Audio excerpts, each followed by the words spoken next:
السلام علیکم، میں doctor Sohail Nazir Shah from D centre میں کلینک کریم خان۔ آج میں بات کروں گا پی سی اوز کے بارے میں، یعنی پولیسسٹک اووری سنڈروم، فیمیلز کے یوٹرس میں بننے والی پانی کی تھیلیاں۔ یہ ایک ہارمونل بیماری ہے۔ اس میں ہوتا یہ ہے کہ ہارمون امبیلنس ہو جاتے ہیں، جس کی وجہ سے فیمیل میں پیریڈز ایشوز آنے لگ جاتے ہیں۔ پیریڈز یا تو مکمل طور پر بند ہو جاتے ہیں، 2 مہینے 3 مہینے بند رہتے ہیں، 3-4 مہینے سے پیریڈز نہیں آ رہے، مینسز نہیں آ رہے، یا جب مینسز آ رہے ہیں تو بہت کم آ رہے ہیں۔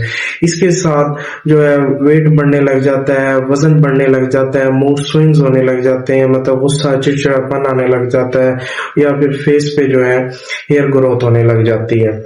یہ سب سمٹمز جو ہیں پی سی اوز یعنی بچے دانی میں بننے والی پانی کی تھیلیوں کے ہیں۔ ہومیوپیتھک میں الحمدللہ پی سی اوز کا بہت زبردست علاج ہے۔ میں نے الحمدللہ کافی فیمیل پیشنٹس کو میں نے یہ میڈیسنز ہومیوپیتھک دی ہے، جس کی وجہ سے الحمدللہ ان کی سارے پی سی اوز کے جو ایشوز تھے الحمدللہ مکمل طور پر ختم ہو گئے ہیں۔ اگر آپ کو یا آپ کے کوئی جاننے والی اس طرح کا ایشوز ہیں، یہ سب سمٹمز آپ کو فیس کرنے پڑ رہے ہیں، میرے دیے ہوئے واٹس ایپ نمبر پر رابطہ کریں یا میرا کلینک وزٹ کریں۔ انشاءاللہ ود آؤٹ سرجری، صرف ہومیوپیتھک میڈیسن سے انشاءاللہ آپ کو 100% رزلٹ ملیں گے۔ بہت بہت